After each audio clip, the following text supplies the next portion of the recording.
अस्सलामुअलैकुम। डिस्कवर इल्म के दिलचस्प और मालूमाती सवालात व जवाबात की सीरीज़ में खुश आमदीद। सवाल नंबर 1, पाकिस्तान रेलवे का पुराना नाम क्या था?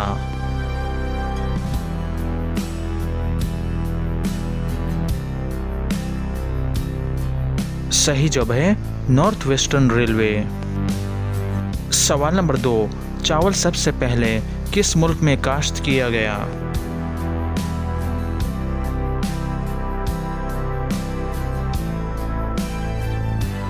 सही जवाब है चीन में। सवाल नंबर 3, जन्नत में हज़रत आदम अलैहिस्सलाम का लक़ब क्या होगा?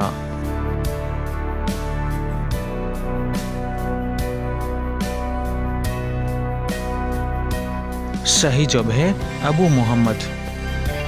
सवाल नंबर 4, वो कौन सा जानदार है जो पानी नहीं पीता?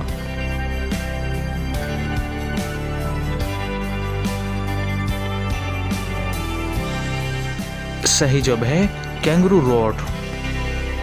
सवाल नंबर 5, शहद की मक्खियाँ सुर्ख फूलों पर रस क्यों नहीं चूसती?